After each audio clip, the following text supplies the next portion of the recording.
यह एक सर्द रात थी। दिन का आखिरी शो देखने के बाद जैसे ही मैं सिनेमाघर से बाहर निकला, बाहर की ठंडी हवा मेरे जैकेट के अंदर जा रही थी। आधी रात हो चुकी थी और एक छोटे शहर में इतनी देर से आने जाने का साधन मिलना मुश्किल था। इसी साधन की तलाश में लगभग 1 मील चलने के बाद मैं कुछ देर रुका और बस स्टॉप की एक बेंच पर जाकर बैठ गया। मैंने एक सिगरेट निकाली, लाइटर की तलाश में अपनी जेब टटोल रहा था कि तभी मैंने देखा कि एक बस मेरी ओर आ रही है। मैं बस को देखकर खुश हुआ। बस मेरे सामने आकर रुकी। मैंने कंडक्टर से बस के रूट के बारे में पूछा। सौभाग्य से इस बस का स्टॉप मेरे घर के पास ही था। बड़ी खुशी के साथ मैं उस बस में चढ़ गया। मैं ये देखकर हैरान था कि इतनी रात को भी बस की सभी सीट भरी हुई थी। बस में आगे चलने पर मुझे एक बच्चे के पास खाली सीट दिखाई दी। क्या मैं यहाँ बैठ सकता हूँ? मैंने बच्चे से पूछा। हाँ, तुम यहाँ बैठ सकते हो, उसने कहा और कुछ स्केच करने में व्यस्त हो गया। मैं सीट पर बैठ गया और बच्चे से पूछा, क्या तुम अकेले हो?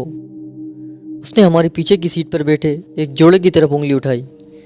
वे मेरे माता पिता हैं, उसने कहा और स्केच बनाना जारी रखा।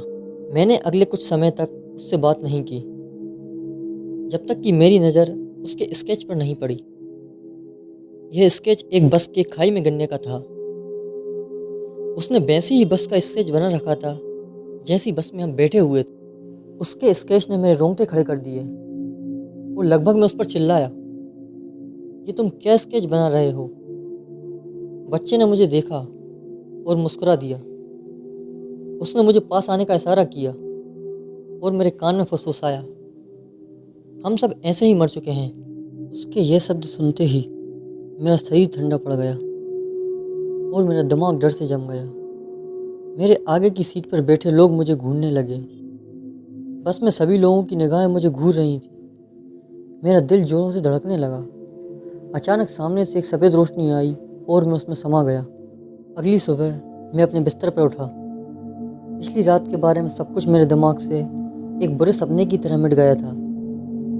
मैंने एक कटोरी में कुछ अनाज और दूध डाला। मैं खाने ही वाला था कि तभी मेरी नज़र अखबार की हेडलाइन पर पड़ी। मैंने जल्दी से अखबार उठाया। उसमें लिखा था, खाई में मिली युवक की लाश, जिसके नीचे मेरी तस्वीर थी और मेरा नाम लिखा हुआ था।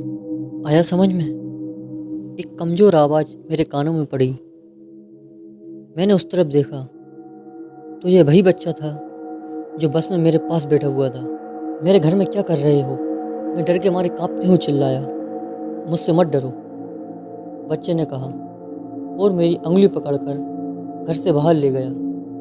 मैंने देखा मेरे घर के बाहर वही बस खड़ी थी। तुम मर चुके हो, उसने कहा। वह मुस्कुराया और बस में चढ़ गया। मैं उसके पीछे गया और उसके पास बैठ गया। इंजन की उसी गड़गड़ाहट के साथ बस आगे निकल गई। हाँफते हुए मैं नींद से जागा। यह एक बुरा सपना था। दोस्तों, यह कहानी यदि आपको पसंद आई हो तो लाइक कीजिए, शेयर कीजिए और सब्सक्राइब कीजिए।